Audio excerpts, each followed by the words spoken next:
This is Beyond the Stand, a podcast exploring the evolving voices, values, and practices in music education. I'm your host, Jeremy Bryant, a high school popular music educator and Master of Music in Music Education candidate at Belmont University. This podcast is part of my personal and professional journey to answer one big question: how can we provide excellent, rigorous, and relevant music education through the lens of popular music? In each episode, I speak with educators, students, and leaders who are shaping what music education looks like today and what it can be tomorrow. Whether you're rooted in traditional ensembles, teaching modern band, or somewhere in between, you're invited to this conversation. Let's get started.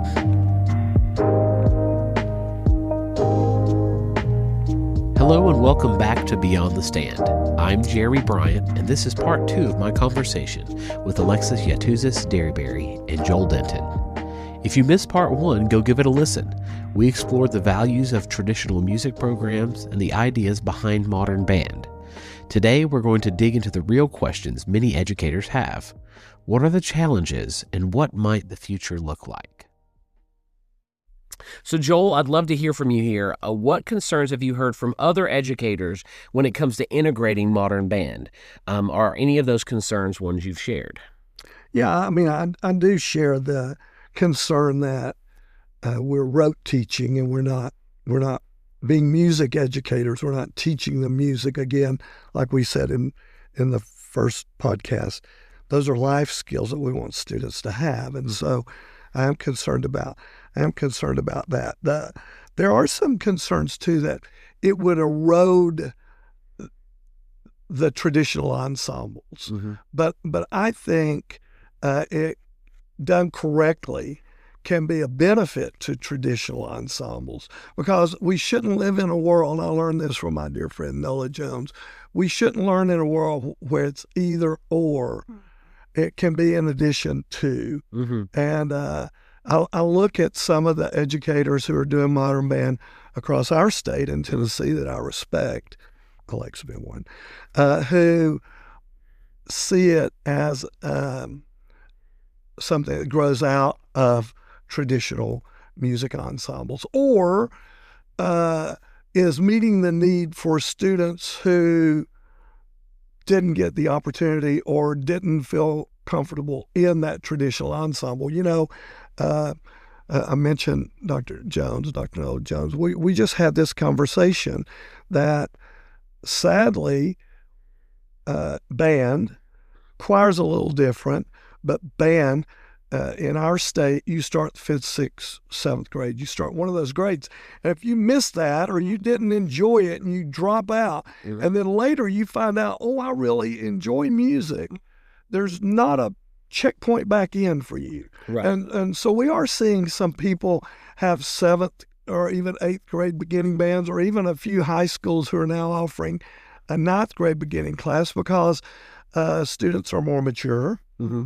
and they're able to pick up quicker, mm-hmm. and so and they've got better motor skills, and so all of a sudden, what seemed foreign to them as a 6th grader, they're able to grasp and move very quickly on, and all of a sudden, this kid who starts in the 9th grade, by the time he's a junior, he's playing in your top ensemble, mm-hmm. And he couldn't play Twinkle Twinkle in the 9th grade. But because of his maturity and his motor skill development, he or she's able to make that really quick progress. And so I think modern band or commercial music ensemble, pop music, gives us an opportunity to find a place where students who maybe didn't feel successful in their traditional beginning ensembles can fit. And then they may develop an interest in exploring the traditional ensemble again.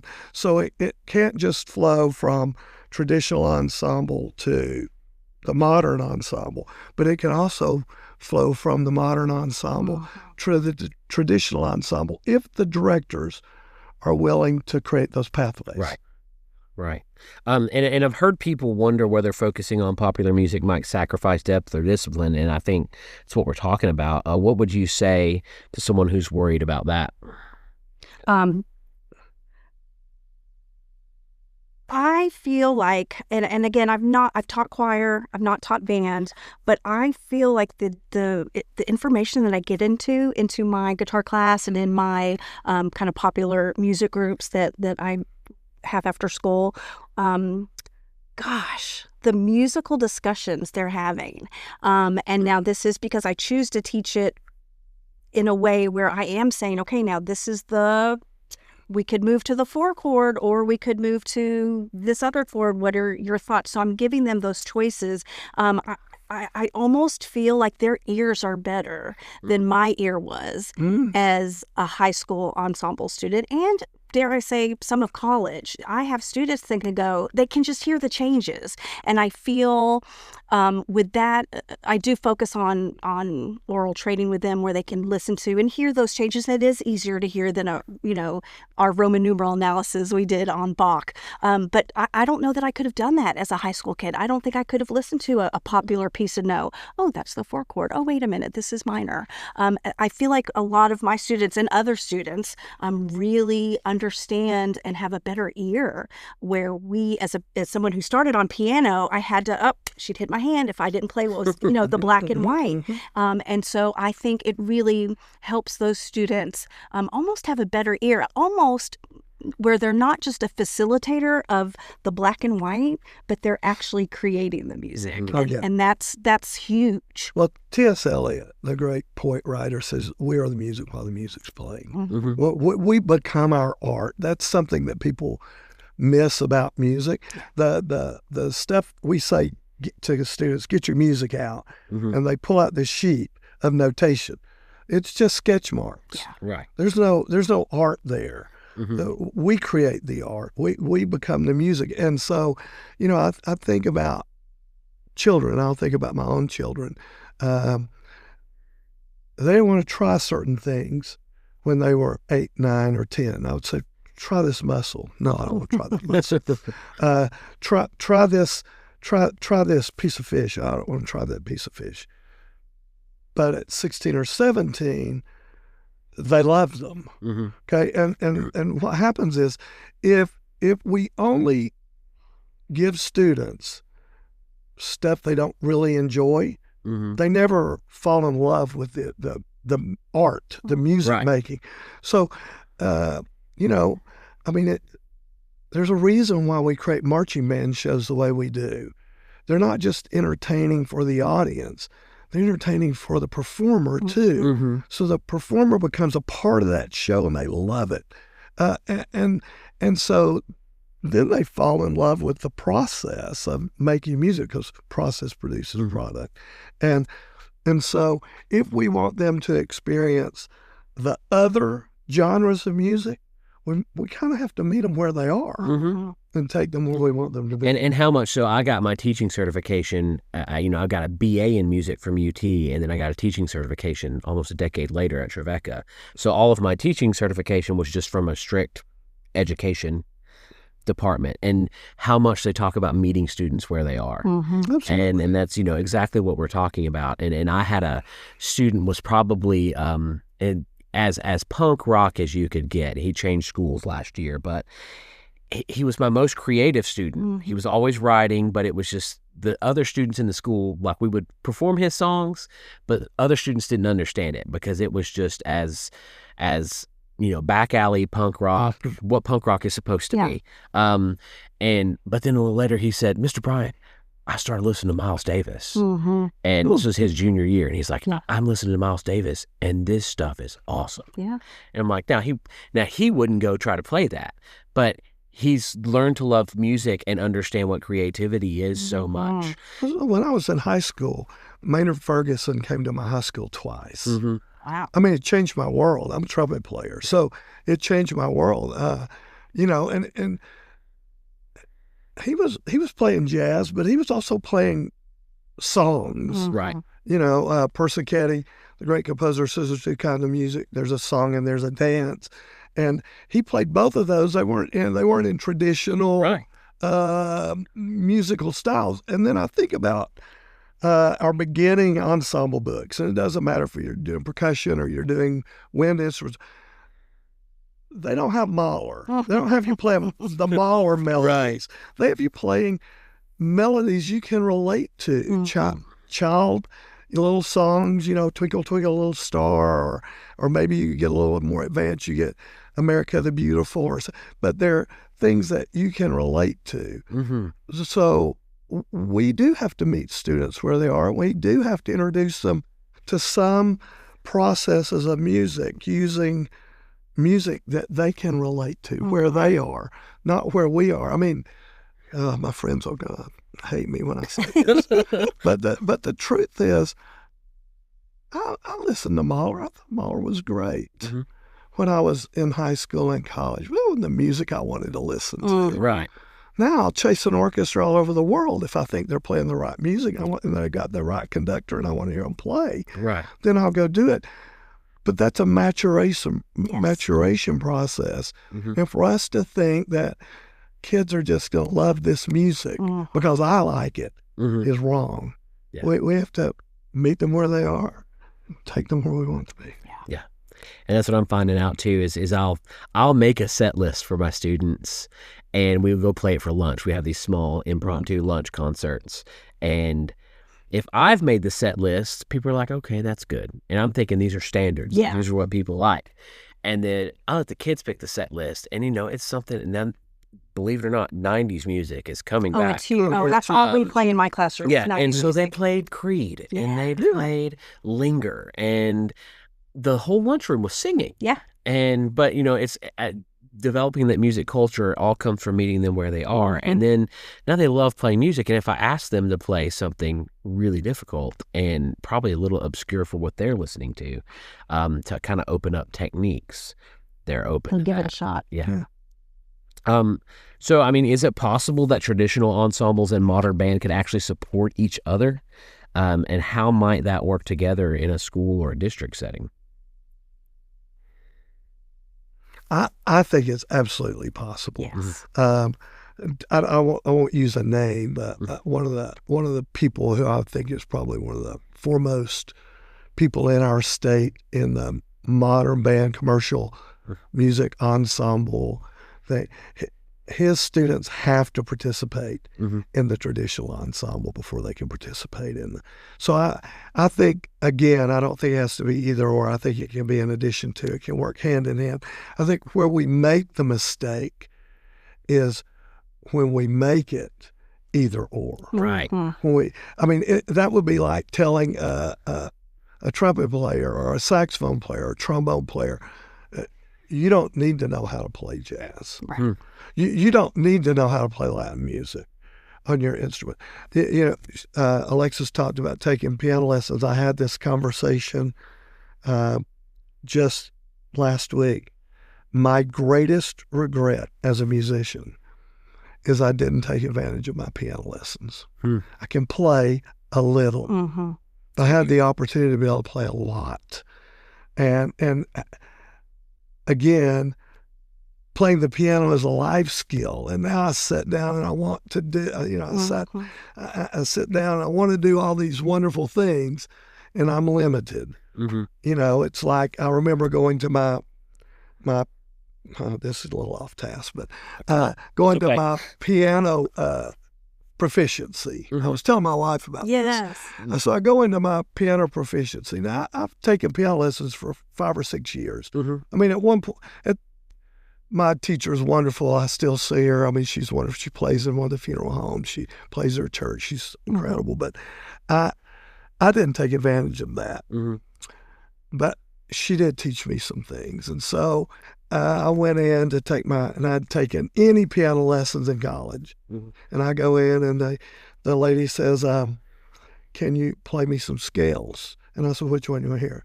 And I do, scales on piano are patterns. Right. So you just learn the patterns. I played them. And she goes, well, what would you like to play? And I said, I'm going to play this Chopin prelude. And it was not one of the difficult ones. It was beautiful. And I played it. And she goes, I need to see you sight read. and she opened a hymnal and put it on the piano. And I chuckled. I went, she goes, "Why are you laughing?" And because she had put up "What a Friend We Have in Jesus." I was at UT. Right. And I forget her name now, but she put, and I said, well. Is it Pat Carter? It was Miss Carter. I think she passed away in the last few years or so. Yeah, and I said, she goes, "Why are you laughing?" I said, "Well, do you want me to play what's on the page in 4 parts? Do you want me to play it country church or high church?" And she goes, "Oh, Joel, I don't even know what you're talking about." And I go, "Well, let me just play you a little bit of it." So I played the 4-part. And then I said, or I could play like this: young, young, young, which is rolling a tent, right, playing chords and melody in the right hand. That's country church. Yeah. And then so I played high church. And then I just played arpeggios with the melody going on. And she starts laughing. She says, "Get out of here." Pass. She said, "Pass, get out of here." But what I didn't tell her was, it was in F, and that's my That's key. your key. If she'd put up a hymn in E flat or D or G, there would have been some issues. Yeah. I would have gotten through it. I could have played the 4-part, and I would have just made do on the Right. But she gave me F, and I had F. That was my key. I have a piano story too. I didn't tell anybody when I started at MTC that I could kind of play piano. And so they put you in class piano, and I can see Miss Gustafson listening to us, and she gets off and I'm playing like something fun that I learned, and I didn't know she had keyed back into me. She was like, "Oh, Miss Yatuzis, you need to be in different lessons." So I did take lessons for a while, but I wish I'd also taken more advantage of it. Good stories. That's great.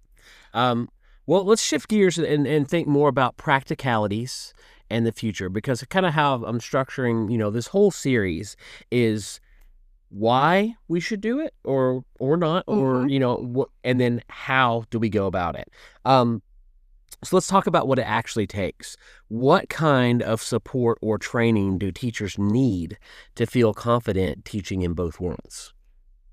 I think we're there as far as traditional ensembles, at least the schools that I've had the honor to be around and be in. I think we need to embrace this other, and it's okay to have other. And Joel keeps saying something that I'd written down to prepare for this. I wrote, "in addition to, not in place of," which is almost exactly what you're saying, Joel. And I think we just need to make sure that our future music educators do have those skills where it's not just the Bach, and it's not just the other things. I think if I'd had some undergraduate teachers that didn't just play the Bach, like I liked Bach, but if I'd heard that same chord progression in something I could relate to, I think I would have picked up faster. So I think it's becoming acceptable to use popular music in our classrooms, not just in the non-traditional music classroom. And so I think it would take more of that for people to feel confident in both worlds. And I think it also, we need as current educators, we need to let them know it is okay to use these if we think it's all right to use those. Because I think maybe perhaps in university we feel we have to stick to the canon, that canon which was created so long ago. And I think it's okay to add things to the canon as we start adding in women composers and minority composers. And our canon is changing just even from, when Joel was in school, from when I was in school, from you were in school. It's evolving. And I think it's okay. I think we just have to let them know that it is okay. Right. Because when I first started teaching guitar, I got a lot of band directors, because a lot of my friends are band directors. "Oh, you're the devil. You're teaching tablature." And I would really get fingers wagged at me, but they didn't ask, "Oh, but I'm also teaching them how to read traditional." Right. Yeah, we're doing it a string at a time, so 3 notes at a time in first position, but they are learning how to read that. Right. And so I think just showing those future music educators how to do it correctly, where it's not just by rote. So and it really still is. I love horn bands. Mm-hmm.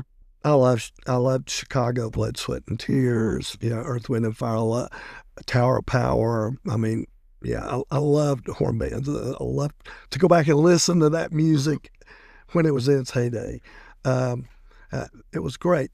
So modern band or commercial music is not really new. It's just we just haven't used it in. So for me, I think one of the ways that we have maybe not thought completely through it, or I'm sure some schools have, but I don't think all schools have, is we're in an environment now where we talked about this earlier, our teaching is very collaborative. It's not direct. We do conduct the band, direct the choir, but it's not directed learning as much as it's collaborative learning. We're leading them into learning.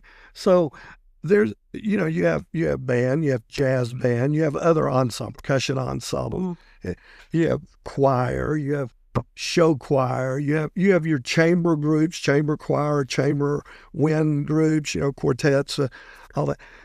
There's an opportunity for band directors and choral directors to collaborate in modern band. And that's what Alexis and I both have been alluding to, the in addition to. Right.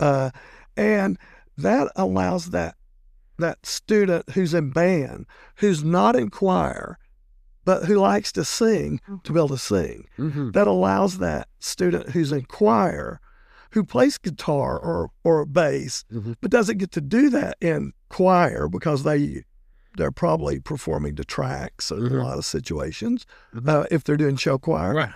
Now they can come over here and they can actually play guitar and then you got this percussionist, and I've had these students who are all-state percussionists, but they love drum set. But they don't ever get to play drum set in band, but they can play drum set in this ensemble. And so I think there is opportunities there for us to allow students to explore their other interests and other skills. Absolutely. And not have to, for the ones who are in traditional ensembles, not have to forego their traditional ensembles and the benefits that those ensembles present. What an amazing musician you're creating. Yeah. I know at a lot of schools there is you fight over, no, it's choir kid, no, I need to be in my ensemble. But there are situations where I've taught in where we made sure that jazz kid could also, you're in the top jazz ensemble, but choir also meets after school at that time. Let's figure something out. What a great way to collaborate. And we made it work because we knew it was what was best for the child. Right. And I think education is moving to that. It's not my choir ensemble, my band ensemble. It's our music education, our students. Yeah, right. Exactly. And that's what I do at my school is our choir teacher started the fine arts program at my school, and I have female vocalists in my class, but I need a male vocalist, and I say, hey, can I use this guy? And he's does not leave choir, but he's going to come join my group for this. So collaboration among our colleagues as well is a big thing with all of this. Well, the other thing, and I want to go on record of saying that I believe their traditional ensembles are needed, valuable, and are bedrock parts of all music programs. 100%. But the other thing is, students have been doing this for years. They've been doing it in their garage band. Yeah. And now we're giving them an opportunity to do it in a way that they're getting musical training too. They're not just trying to figure it all out, but they're getting taught, again, skills that should be life skills. Well, and that's I use this story all the time. I watch Rick Beato on YouTube, music producer out of Atlanta. He does his Spotify top 10 and just talks about how these people are making so much money and this is not really a song. Yeah. And I'm thinking, man, if as music educators we took those people who aren't in our traditional ensembles and actually helped them engage and learn music, what the actual product of music that can be released out there could be. So that's great. So do you guys see any movement from professional organizations like TMEA to help teachers navigate this shift? Well, I think we do. We're there. I think we see it for modern band commercial. I prefer commercial music ensemble or pop music ensemble. That we have all our traditional choirs. We have our traditional band and orchestra ensembles. But I do think there's a place, it may be on a rotating basis, where we can feature non-traditional ensembles. And we may do it at a different time so that students who are an all-state trombone player can still play in the modern band or the commercial band, or the student who is a all-state soprano can still sing with that particular group. So I think that has to be the case, and that can be world percussion ensembles, modern bands. I'll say it wrong. Mariachi band. You got all these things that are happening where our society wants that. They want to experience that, and so I think TMEA and other state organizations around the country are going to figure out ways to give those experiences to students, again, without eroding the traditional ensemble opportunities. It doesn't have to be either or. It can be in addition to. Right. Yeah, and so how do we make sure this isn't just something for well-funded schools? How can we scale it for and other innovations in an equitable way? I think what's great about popular music is those instruments you can get a good instrument for not a lot of money. Whereas I think school districts, I know TMEA is working to help with grants and to help get that information to educators. So I know that is something that's on Joel's plan, is to help students and help teachers learn where to find that money to make it happen. The money's there. We just have to help people find it to make it happen. I think there's lots of grants. There's lots of other opportunities. You can do donations. I mean, I have like 20 very nice electric guitars hanging out my room just down the hallway. And it's all stuff I've asked for. I think if you ask, you will receive. Yeah, and a lot of these students already have these instruments. True. That's true, too. They have these instruments. They don't have a place to perform with those instruments in our traditional settings. So that does open the door for more. The other thing is, we as music educators have to we have to think outside the box more. We just can't look at what's in front of us. We have to change the way we look at things, and the things we look at change. That's why I tell people all the time, we want to look at things differently. And when, I'll give you an example in Hamilton County, a program that's pretty special to me, took a pop music ensemble and performed at an event for the district. And he just put it together. Right. I mean, the program had suffered greatly through COVID. The numbers were way down. He was just he's done an amazing job teaching, but just looking for ways to give kids opportunities to play. And he put together a pop music ensemble, and they performed at one of the district events. And the school board members there thought it was amazing and called him and said, "What do you need to make this happen?" And they equipped him with all the sound equipment and everything he needed to be able to produce that ensemble at a bigger. And so sometimes, again, these are things I say all across the country. The best form of advocacy is excellence. So if you're producing excellence, you're probably going to have people support you. Right. And if people, and it doesn't matter if it's with your marching band or your show choir, your concert band, your concert choir, your string orchestra, your full orchestra, your jazz band, your modern band, your world percussion ensemble, your indoor percussion ensemble, your winter guard, it doesn't matter. If there's excellence involved, people support excellence. Mm. And so what does that mean?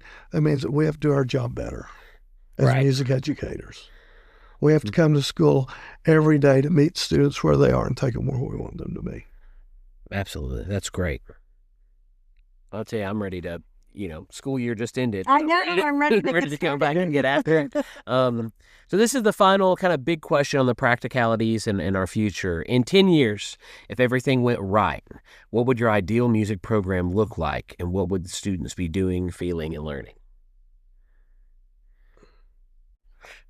For me, in 10 years, if everything went right, I think a music program would include the traditional. We do have to have that bedrock, like Joel said. Someone's got to teach the music. Yeah, just teach the music. And I think it would also include all these things. It would include the popular music. It would include cultural music. I know here at my school we have a very diverse population, and I've learned so much from my students who sit in the little 20 minutes that we have that's in between enrichment time, and they have taught me all about their type of music. Mariachi is not what they listen to. They have taught me all about the music they listen to and where it comes from and the history, and man, they are played. And so I think it would include all of those things. It would not only include the big four that we know are super important, but it would include, we need to start including those cultural aspects and just hitting everybody so that they do understand and they experience the magic of music. Yeah. So a fantastic curriculum for a school produces a well-rounded student. So a fantastic music program should produce a well-rounded student. It should give them lots of opportunities to explore lots of different avenues of music, not just one way. Right. When Marsalis, at one time, people thought might be the best trumpet player in the world. And, I mean, you've heard him play the thing. I think it's on CBS. He did it in the first recording. It was ridiculous. He had some hand issues and went straight, just all jazz pretty much. Right. But he had all that training. And if you ask him, and if you ever hear him talk, he talks about how all that traditional training and all the other experiences he had in music helped him become the jazz trumpet player he is today. And so we don't know where students are going to end up. We just know that we want them to love music, want them to do it the rest of their life. Yes. Absolutely. All right, parting shot. What advice would you give to a music teacher who's curious about trying modern, commercial, popular band, but doesn't know where to start? I got some advice from Dr. Julie Hill when I was first starting my career, and she said, make yourself the expert. But I was like, how do you know that that's the drum part for samba? How do you know that that's what you play if it's a 2-3 clave versus a 3-2 clave? And she said, you make yourself the expert. And that has served me well. I feel like a jack of all trades and a master of none. And I didn't learn how to play guitar in school. I picked it up on my own. I think you just make yourself the expert, and don't be afraid to try something, and don't be afraid to ask questions. I think young music educators feel like they have to know it all already, but you don't know it all. We're still learning daily. I know Joel and I talk about this. We're learning daily about things, and we have to change as our students change. So make yourself the expert, but don't be afraid to ask questions. Yeah, that's the key, is be a lifelong learner. Yes. And also where you don't know, go find someone who does and watch them do it and learn from them, and then make it your own. That served me really well. And it would be funny. I would go watch one of my friends who was a master teacher, or not just one, but master teachers, and I would steal from them because you don't have to reinvent the wheel. Right. But then I would bring it back to my band program, and I would make it our way. It was their concept, but I would make it their way. And then I'll never forget, one of them came one day and goes, "Man, I love that. Where did you get that?" And I went, "I got it from you." And he said, "But that's not the way I did it." And I said, "Well, it worked the way you did it here." Yeah. I had to add another step to it. Right. And it worked for us. He said, "Well, I like your way better." But that's the thing, is go learn from other people who are better than you and get better yourself. Yes. Become the expert. Absolutely. But guys, thank you again so much for doing this with me. I have learned so much that I'm ready to go into the next year with, and and the reminder that we're not choosing between tradition and innovation. It's not one or the other, it's in addition to. We can include both. And so for our listeners, whether you're rehearsing a wind ensemble or helping a student write their first song in a garage band, thank you for doing the work. You are shaping the future of music one student at a time. Thanks for joining us on Beyond the Stand. Until next time, keep listening, keep growing, and keep making music. Thanks for listening to Beyond the Stand. If you enjoyed today's conversation, please follow the show and share it with a fellow educator. You can find episode summaries, resources, and future updates at beyondthestand.com. This podcast is part of my capstone project at Belmont University, and I'm excited to keep learning and sharing along the way. Until next time, keep creating, keep adapting, and keep making music that means something.